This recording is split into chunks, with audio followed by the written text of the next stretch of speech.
What's going on, guys? Welcome to the channel. For those of you new here, thanks for coming, and for those subs, thanks for coming back.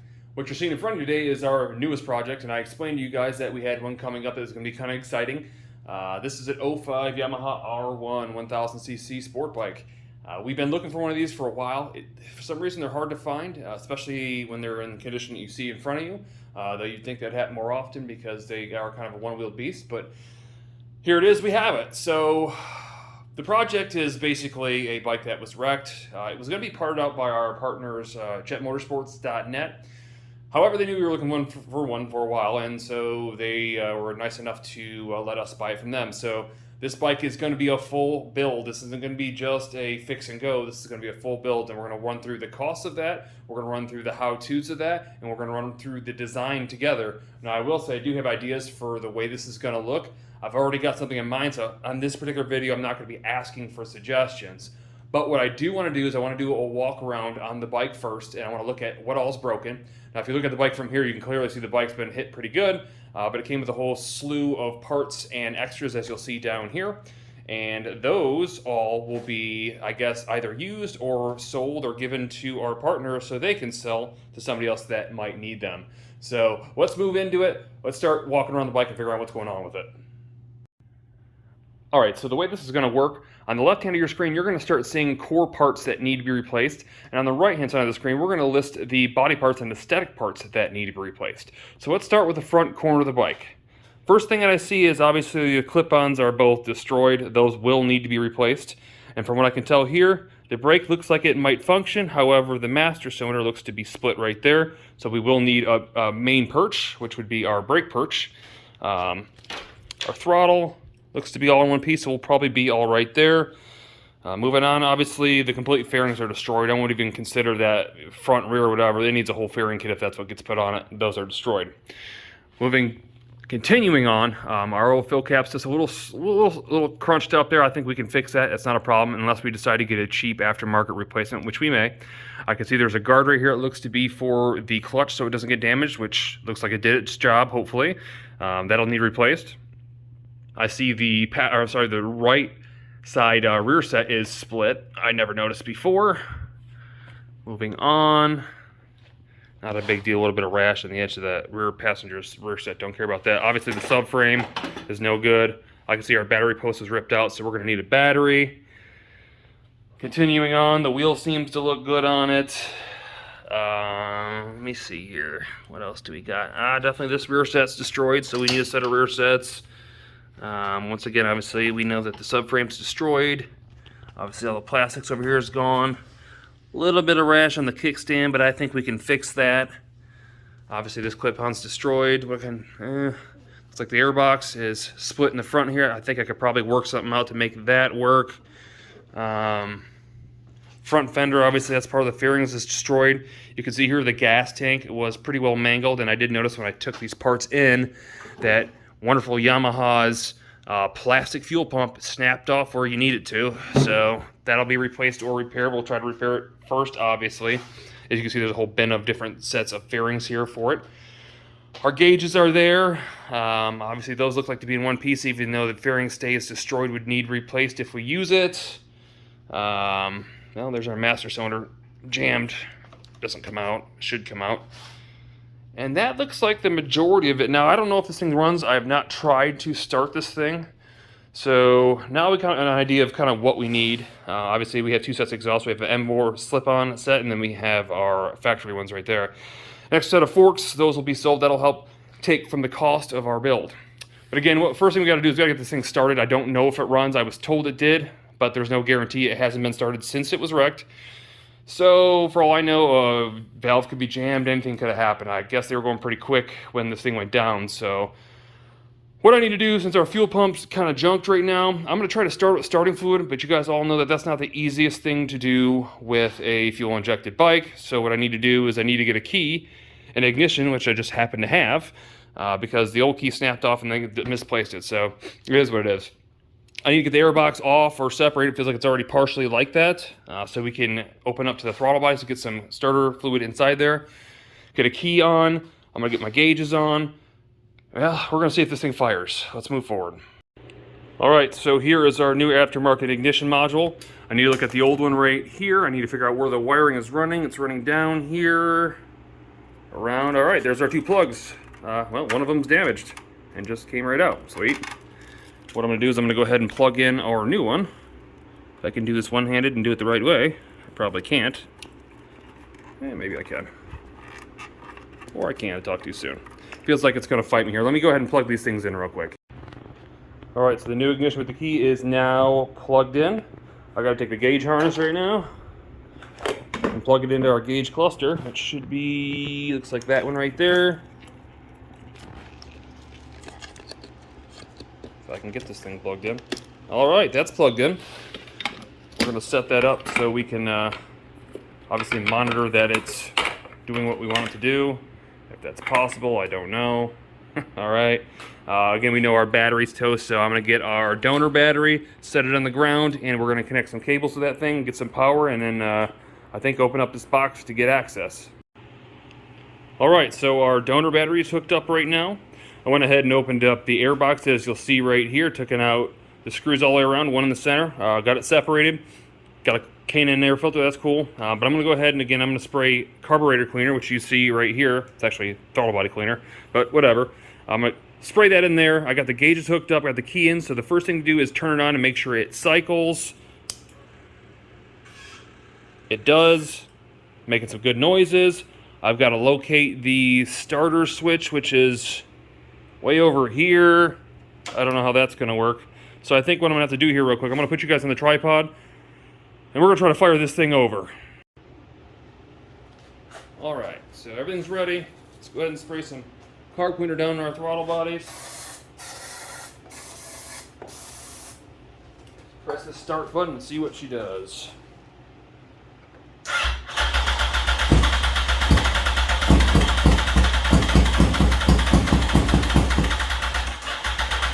All right, so it's trying to fire. I'm gonna need a little bit more carb clean.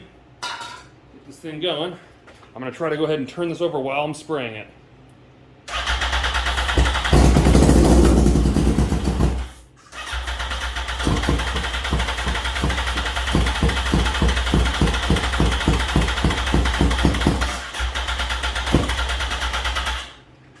She's trying, it's good news.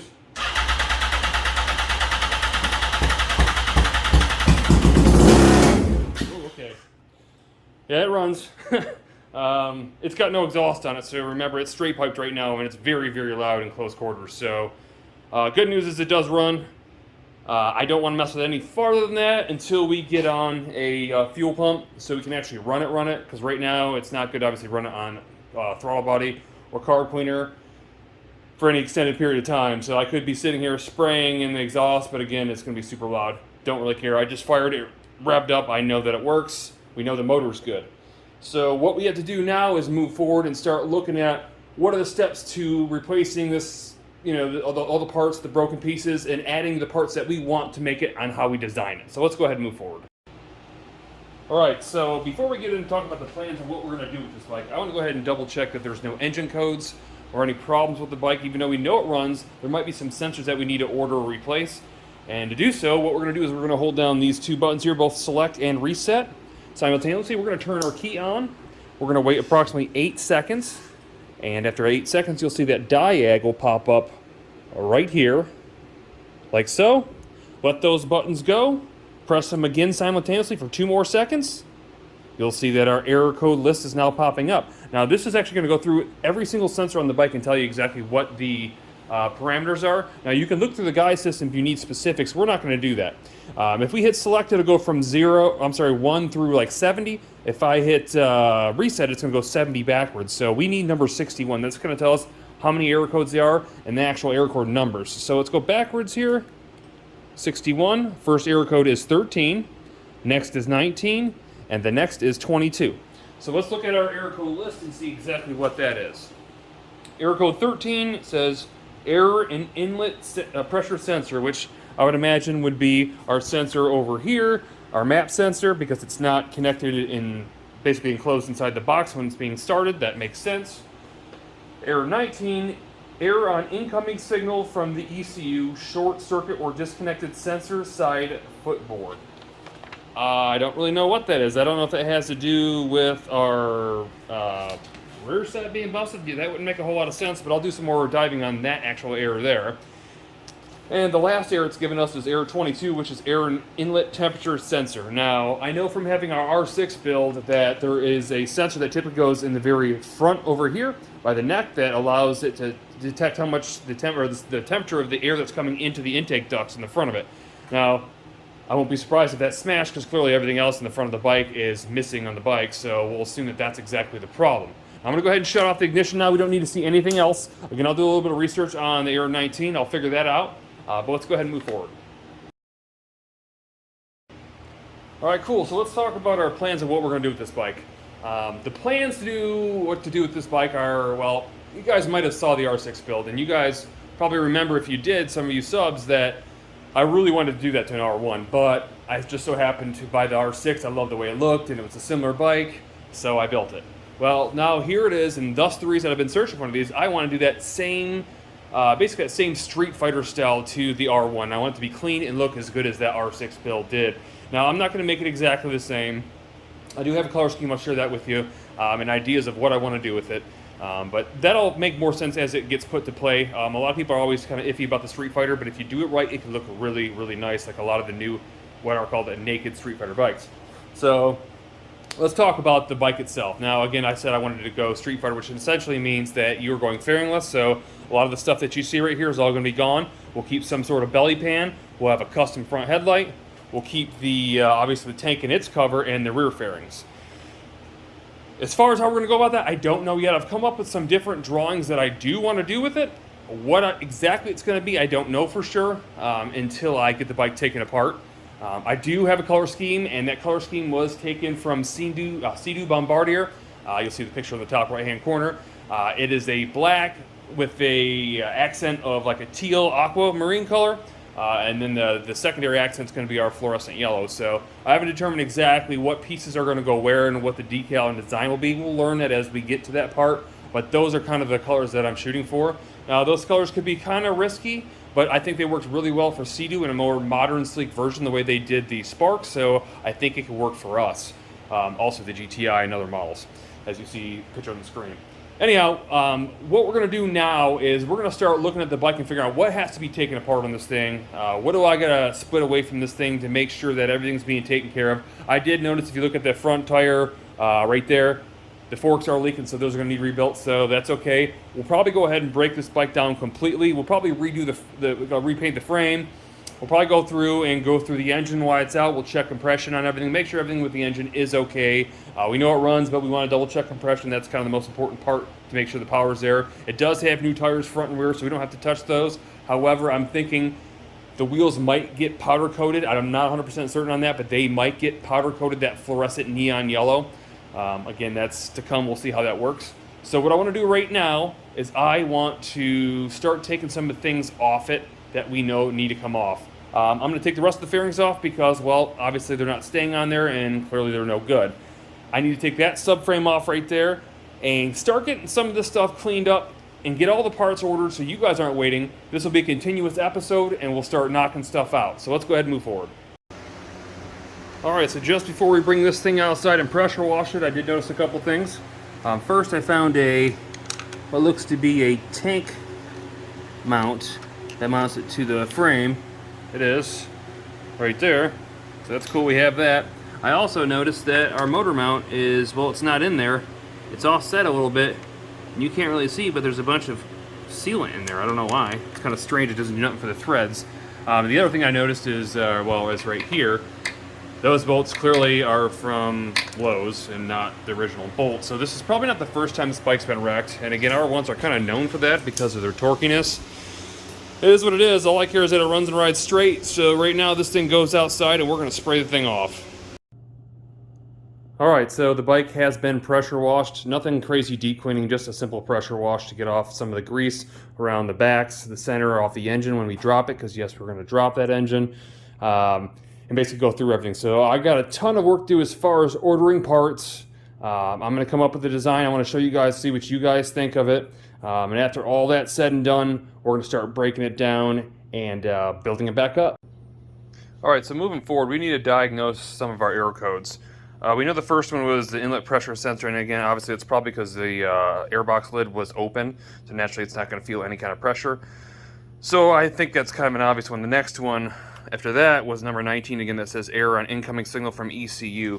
Now I went ahead and Googled this because it was kind of strange, and people were saying a lot of times it is the side stand switch, and I thought maybe that could be it, but I don't see any damage to the wiring on it, so I don't think that's the problem. Other people said it's aftermarket ignitions, which is what we had hooked up. So I have an old R1 ignition here that I was going to try, and then I found a little post that said something about wiring. The wiring that runs by your fan shroud can kind of sit on the fan and get tore up, and look what I found. So if you go ahead and look at the harness here, it's all tore up. And I can look at the fan blades in here and see where. It's kind of tough to see, but I can see where they've been rubbing on something, more than likely this. So I'm going to go ahead and repair this first. I'm going to clear the codes and see if that 19 pops back. If it doesn't, we're going to go ahead and fire it back up again and see how she runs. Okay, so I went ahead and traced the wires back, and you can see it goes to the left-hand control switches. And I don't think that necessarily would cause the error. I guess if it was more so the ignition wiring that was rubbing against the fan, how that could place an issue, but I don't know that the left controls would. However, fortunately for us, our bike came with an extra one of these, so I'm just going to plug it in and see what it does. Alright, so we're back to our list of errors. So I went ahead and pulled up the error codes on 61. There'll be some on 60, 61, and 62. 60, I believe, is for your cylinders, 61 is for ignition, and 62 is for something else. But what you want to do once you get to the errors, you're going to go ahead and grab your kill switch, and you're just going to flip it off, then on. And then, if I remember correctly, we turn off the ignition. Then we have to do the same process of firing it back up in diagnostic mode and making sure it's not there. Let me double check. Alright, so what you actually have to do is have to put it on 62, and then you're going to cycle the kill switch. And you'll see now, instead of 4, like it said before, it now says 1. And I can scroll backwards to 61, and those are all clear. And 60, our ignition's all clear, but it's still showing there is an error. Now, what I'm going to do is I'm going to recycle this again one more time to see if it's still there. But it's not showing any errors. So we'll kind of run with that, but I'll try to start it again after so, and then see if it gives us any of the errors that we originally had. Alright, so I just fired it up. It ran for about a whopping 3 seconds. Seems to be fine. It actually ran pretty smooth this time. It wasn't running away. RPMs weren't, so that's a good thing there. The errors did not come back up, so it does still say 62 has 1, but it doesn't say any specific error. And then looking online, it says something about that error is due to a sensor. It doesn't say what sensor because it's an old post. I'm assuming it has something to do with the air inlet pressure sensor or air inlet temperature sensor. Nonetheless, what I want to do now is I actually want to go through and check all the wiring. So there's a lot of splices and things that are disconnected. I did notice this right here is not connected. This is broke off too. So I went ahead and printed off the wiring diagram, and I'm going to go ahead and label what everything goes to so I know, and I can kind of cross that stuff out. And then if it is, like I said, an air intake temperature sensor, then I can get that thing ordered. Okay, so the last part of the wiring harness that I found open that needs repair is this right here. And this is either the fuel pump or the fuel pump level indicator. I don't know which was which, I can't remember. I thought this one was the level indicator, but I could be wrong. It should be similar to the R6. Anyhow, I do have the piece that was still stuck to the fuel pump, so I'm going to go ahead and resolder what's inside here to that and get that thing plugged in so it's working again. And then we're going to move forward. So there you have it. It's like brand new now. It's easily repaired, and all I had to do was get that thing out of there, resolder it to the connector, and slide it back in. So it's nice and tight, like brand new. Anyways, we're done with the wire harness for right now. What we're going to do is we're going to move on. I've got to get this triple tree off here because we have some modifications to do to it. If we decide to do the design that we're going to go with, these holes will be drilled out to have different clamp adapters attached to it. Then obviously we have to take out this ignition because it's not being used. And I don't even know that it's going to go back right there because on the R6 build that we did, well, it sucked trying to get the key out. So we might relocate somewhere else, but we'll see till that happens. I'm not worried about it. I might remove this steering stabilizer too or dampener, because, well, it's not very good. It's not adjustable, and it's just kind of in the way. So I don't know if I'll keep that on there or not, but I think it's going to come out once we lose these bar ends since they're broke and they're not being returned. So let's go ahead and get this thing apart.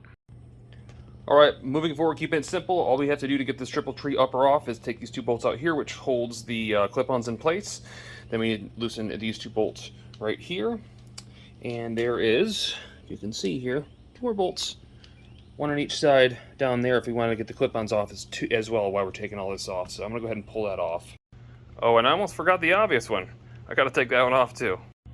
Alright, so all we do now is you got that nut off right there and the washer underneath. All you gotta do is kind of wiggle it back and forth. You'll see it'll pop right off. I've already taken it off just because I had to struggle with the wire a little bit. Not a big deal. That's off and out of the way. And then while we're here, before we even mess with that, I'm going to set this to the side. I'm going to go ahead and take this damper off because you can see it's already loose. I got one 12mm bolt. That thing's going to pop right off and be out of the way. Maybe that'll be useful to somebody else here, maybe someone on the channel. If you have use for that, let me know. And you know what? I can't stop looking at this. So, of course, I have the ZX-10, the 05, next to the R1 here. Now, they are the same year. And I'm not biased here by any means. I like both bikes, but I just want to say that I want to compare the shape and everything with that bike to this bike, and it just makes this bike look old. Obviously, you can't compare tanks on it right now, but you can kind of see if you can see that, the angles of that tank is beautiful, where the R1's just kind of plain and rounded in. And then you look at the frame. Look at the frame, the curvature, and how it's shaped compared to this one here, and then like the ducting on the side for the air intakes, where it goes through the neck on that bike there. This bike it looks like a 900RR or something. It looks just like an older bike when you compare it to that bike. So I know I'm going to have a tough time trying to make this bike look nearly as good as that. But I do think we still could do a good job on this bike and make it look like something special. So anyhow, just a thought in my mind I wanted to share. And move forward, I'm going to get this thing off and we're going to keep going. Alright, so I'm going to get ready to modify or remove the ignition from the triple tree. I just want to make a disclaimer here. I've showed this before, but I want people to know that this is for our benefit to try to get the bike running. I'm not trying to show people how to willingly do something they shouldn't be doing or modifying ignitions for bad reasons, we'll say. So keep that in mind. What I'm going to do right now is I'm actually going to go ahead and I'm going to shave these pieces down right here as much as I can with an angle grinder. Keep in mind I don't care about this ignition, but I want to get it as flat as I can so I can simply drill it out. So I'm going to go ahead and shave those flat, and then I'll hit it with a drill. It'll probably be about a 1/4 inch drill maybe, right down the center there, about I don't know, 3/8 of an inch deep, and this thing should pop right out of there. Alright, so the bolts have been drilled out and now they're exposed. We're going to go ahead and stick them here in the vise. We're going to twist them out and then they'll just be open holes. So if for some reason we decide to put the ignition in that spot again, it will be an option, but for now it's going to be an open hole. Alright, so we're moving forward and now we're going to start working on the fuel tank. Now, we're not going to be doing any repairs to the fuel tank. We're going to be working on the fuel pump itself. As I shared with you, Yamaha, well, they make plastic fuel pumps. I don't understand that. It's really a stupid design, but it needs to be repaired nonetheless. You can see that this is the output right here, and it looks like somebody's already tried to fix it and it did not work. That's because you can't really. So there's other ways of fixing it that we'll try, but as of right now, we got to get this thing out, and it is half full of fuel. So what I need to do is I need to kind of tilt it upside down, hope it doesn't leak anywhere, and then I'm going to pull out the 6 bolts around it, pull the fuel pump out, and then I'm going to dump the tank, its contents, into another fuel tank so I can keep that fuel for the lawnmower or whatever else I want to use it for. But again, for right now, I'm going to pull out these 6 bolts and get that thing separated. Alright, so it is out and draining, and as you can see, the fuel looks like pee. We're not obviously going to put that in a bike, but in a mower it's perfectly fine. There's the unit that has been pulled out. If I look up closer to it, I can see that, again, the wires were ripped out. Not detrimental, I guess. I don't know if anything goes on top of that or not. I can't really tell. I can see another little white wire that's been ripped out. That is for the fuel level sensor. Again, I think that's all repairable. Obviously, we're going to try to repair it before we buy a new one, but if we have to, then, well, we have to. So let me move forward and start working on this thing. Alright, so fuel pump has pretty much been repaired. So I repaired this connector you see here. I had to solder and repair that connector there. And then here we have our base, our plastic base. I went ahead and basically melted the two pieces together while this thing was in a vise and let it cool down, and it's stiff. I think it's good, but I'm also, just to be safe, put a little bit of JB Weld around that just to make sure it's got a little bit extra protection when you shove that tank down onto the bike. For some reason this doesn't work, I can always drill this out, tap it, and put a brass fitting. And then just run that brass fitting not into a quick connect end, but just to basically a hose clamp on the other end of the hose. But that's what we did the R6. It worked, but I think this is going to be okay. I had to go ahead and run a drill through because it melted it completely through. It was blocked, so I ran the drill through, and now I believe we are good. But again, I will put JB Weld just to be safe on that and let it dry overnight. Alright, so moving forward, we're going to go ahead and do a little work on our airbox. I noticed when I was taking everything apart, that there is a crack down here, as you can see right there. So we are going to be welding that with a plastic weld kit. It actually wraps all the way around the outside. You can kind of see where it's separated there. So that needs repaired, but we're also going to be putting in new spark plugs, so you might as well do that while we have everything off right now and just kind of get it done. Alright, so looking more into it, it looks like if we're going to do the spark plugs, they're going to have to come from the radiator side because you can't get to them from the top of the engine, the way the engine is kind of angled that way. So that's okay. I did notice, though, too, I remember a little bit ago that the throttle bodies were loose. So we're going to go ahead and take those out and clean those up. We have to use different cables anyhow for different bars. They're going to have to be longer, probably off MT10 or maybe FZ1. I'll do a little research on that, figure out which ones will work. Maybe even out of an old R6, I don't know. But either way, we'll find some longer ones. For right now, we're going to get these things pulled out. Okay, so the airbox is now repaired. Not the prettiest thing in the world, but you don't really see it anyways. It's kind of dipped down in the corner, and you don't really see the insides, obviously, so it'll work. So let's go ahead and move forward. So we got everything cleaned up now. Went ahead and cleaned the throttle bodies there. Got everything in here cleaned, put the other tank mount back on like it was supposed to be, and we're going to go ahead and basically throw everything back in. We're going to throw the throttle bodies back on, clamp everything down, then get the airbox in, and start getting this thing bolted back up here in the center. Alright, so moving forward, we got another subframe here to replace our busted one. So what I need to do now is I need to get everything peeled from this thing to get it transferred over. Just before I do that, though, I'm going to go ahead and pressure wash this and throw a fresh coat of paint on top of it. So just before we throw on the subframe, I got a couple things to do. You'll notice that our mid pipe is kind of out of round. So I'm going to take it just basically a large, probably a breaker bar, and just kind of work that in and work it in a circle, get those rounded back out. But you'll also notice that our reservoir tank is shattered. So I bought a used one to replace that one. Not quite as good condition as this one was. I guess I'm going to have to deal with that. Anyhow, let's go ahead and get that stuff replaced. Alrighty, so the exhaust is rounded again. You can see our coolant expansion tank is in, and yet it's a little dirty, but it is what it is. And the only people that had new ones was China, so I wasn't waiting on that. Let's move forward. So moving forward to fixing the subframe mounts, you can see I got one good one here. I also have 3 that are destroyed. Well, this one's 3/4 destroyed. These 2 are completely destroyed, so I will retap these. However, I probably would put a threaded lock nut on the inside of them with the correct size, just to make sure everything is solid and doesn't go anywhere. Alright, so moving forward, there's a lot more to take apart before we can start putting it back together. As you can kind of see, there's still some work that needs to be done. So we did order new chain and sprockets, so we're going to have to take off the rear wheel. So I went ahead and threw on the spools for right now. However, those have to get taken back off, or at least taped off, because we're going to have to repaint the frame and the swing arm because they kind of look bad. So again, we got to take off the back wheel, the chain, the front and the rear sprocket. And for right now, we're actually going to redo our forks. Now, I do have a replacement fork for this side because you can see it is damaged, both on the chromoly tube and the outer shell. So that needs replaced, but we're going to rebuild the other one as well while we have them out. I already have the seals, I have the fluid, so it'll be ready to go. Now, I'm not going to show actual details on how to rebuild those. I'll actually leave that for another video as we typically do. But let's go ahead and let's put this thing up on a stand and a jack and get this thing ready to get taken apart. Alright, so there it is on a stand and a jack. Some of you may be wondering, why didn't you put a stand on the front? Well, ask yourself, how did you take off the front forks and wheel if it was on a stand? It doesn't exactly work. Anyhow, that's how it's going to sit for right now. First thing that we're going to do is we're going to get to the back here. We are going to cut the chain off because I don't care about the chain. We'll cut that thing off. We'll pull the back wheel off. We got to take that sprocket off, and we're going to have to access again the front sprocket as well. So we will access that, get that out, and then we'll replace those as we go. All right, guys, that's a wrap on today's video. Today's video is sponsored by Jet Motorsports. If you guys are looking for quality used parts at affordable pricing, definitely visit them at jetmotorsports.net. On the top right-hand corner of the website, click Parts-Use, and that will bring you to a landing page to their eBay website. Moving forward on the build, I hope you guys enjoy so far what you've saw. We've got all the good stuff still coming up, like custom parts, the cool design, paint scheme, and everything else. So definitely click that thumbs up if you like what you saw. If you aren't already, definitely click that subscribe button because, well, it's free. I'll see you in the next one.